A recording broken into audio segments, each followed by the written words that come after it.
طرف ترغیب دی، سجدے کیا کر، سجدے کیا کر۔ تو دوستوں جنت ایسے نہیں ملتی۔ اب حسبتم ان تدخلوا الجنہ، یوں ہی نہ خیال کرو کہ جنت میں تم داخل کر دیے جاؤ، نہیں نہیں نہیں۔ مستہم الباساء والضراء، ان لوگوں کے اوپر جو مصائب و مصیبتیں آئی ہیں ان جیسے حالات تم پر ابھی نہیں آئے، یعنی وہ مصائب کا سامنا کرنا بھی ضروری ہے۔ جب انسان نیکی کا کام کرتا ہے، جب انسان حق کا کام کرتا ہے، جب انسان اسلام کی سربلندی کے لیے کام کرتا ہے، تو وہ راستے میں رکاوٹیں آتی ہے، تو وہ رکاوٹوں کا سامنا کرنا ضروری ہوتا ہے، مقابلہ کرنا ضروری ہوتا ہے۔ وہ رکاوٹیں ہماری جان بھی لے سکتی ہے، ہمارے بال بھی لے سکتی ہے، پھر ہم مقدر میں لکھی جاتی ہے جنت۔ اس لیے جنت کے اندر جانا ہر انسان، ہر مسلمان کی جگہ میں جنتی ہوگا، وہ جنتیوں والے کام کرتے ہیں۔ ہاں میں عرض کر رہا تھا کہ اگر ایک بچہ پیپر دے رہا امتحان میں تو اسے لکھا کچھ نہیں ہے، تو اس کا بابا چاچا آ جائے ماسٹر صاحب کے پاس، ماسٹر جی ہمارے بچے کو پاس نہیں چھوڑ، پیپر منگوائے جاتے ہیں، پیپر جب کھلتا ہے پیپر کے اندر کچھ نہیں، پیپر کے اندر کچھ نہیں اس نے لکھا، سال پورا پڑھتا محنت کا سارا لکھا کچھ نہیں۔ وہ ماسٹر صاحب کہتے ہیں بھائی ہمارے بچے نے لکھا ہی کچھ نہیں ہے، میں نمبر بھی اس کو کچھ نہیں ملا، تو پاس میں اس کو کیسے کروں؟ کچھ نہ کچھ لکھا ہوتا ہے نا، کچھ نہ کچھ لکھا ہوتا ہے نا، تو میں پھر گریس مارک دے کے نا رائٹی نمبر دے کے اس کو پاس کر دیتا۔ تو دوستوں ہم شفاعت محمدی کے قائل ہیں، رسول اللہ صلی اللہ علیہ وسلم کی شفاعت کے قائل ہیں، اور یا اللہ کی شفاعت کے قائل ہیں، نیک لوگوں کی شفاعت کے قائل ہیں، بخشش کے قائل ہیں، مگر اپنی اس کے اندر کچھ کر کے دکھاؤ، اپنی زندگی میں کچھ نہ کچھ کرو۔ جب دیکھیں میرے آقا صلی اللہ علیہ وسلم نے کچھ کیا ہے تو اللہ کی بارگاہ میں وہ سفارش بھی کریں گے، جب کیا ہی کچھ نہیں ہے تو وہ کیسے آپ کی سفارش کریں گے؟ اس لیے میری آپ سے درخواست ہے، 2-3 کام کرنے آج اس وجہ سے سیکھے جائیں۔ ایک تو نماز کی پابندی کریں، 5 وقت کی نماز کی پابندی کریں۔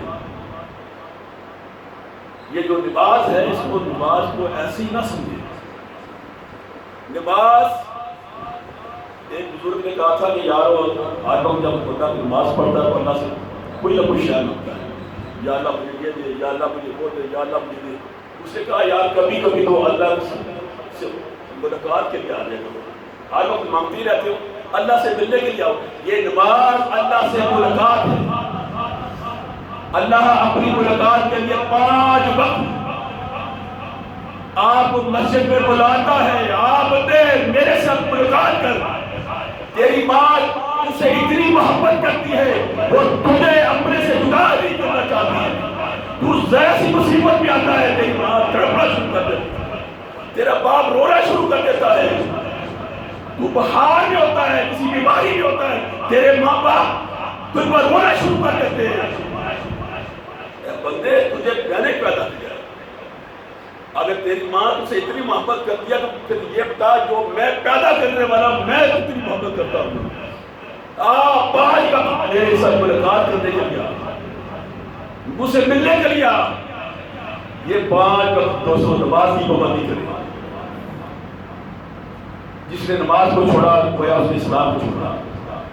کفر اور اسلام کے درمیان نماز کا فرق ہے، اور حضور نے فرمایا الصلاۃ قرۃ العین، نماز میری آنکھوں کی ٹھنڈک ہے۔ حضور نے فرمایا الصلاۃ عماد الدین، نماز دین کا ستون ہے۔ من ترک الصلاۃ متعمدا فقد کفر، جس نے جان بوجھ کر نماز چھوڑی گویا اس نے کفر اختیار کیا۔ اب جنت میں جانا ہے تو نبی کی بات نہیں ماننی تو جنت کیسے ملے گی؟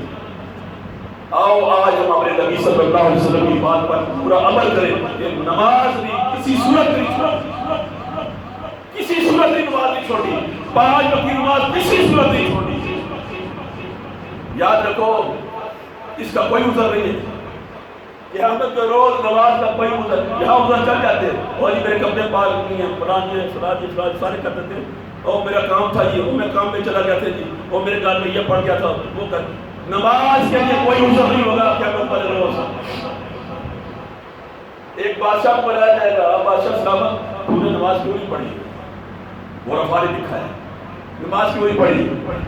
وہ کہے گا بادشاہ یا والی تعالیٰ تو نے مجھے بادشاہ دی تھی، مخلوق اتنی تھی، میں صبح سے لے کر تیری مخلوق کی خدمت کرتا رہا، مجھے تو سر پھٹنے کی فرصت نہیں، میں اتنا کام کرتا رہا، میں دفتر میں گیا، میں سگنیچر کرتا رہا، میں ادھر دورہ کیا ادھر دورہ کیا، یہ ریموو کیا، یہ کیا وہ کیا.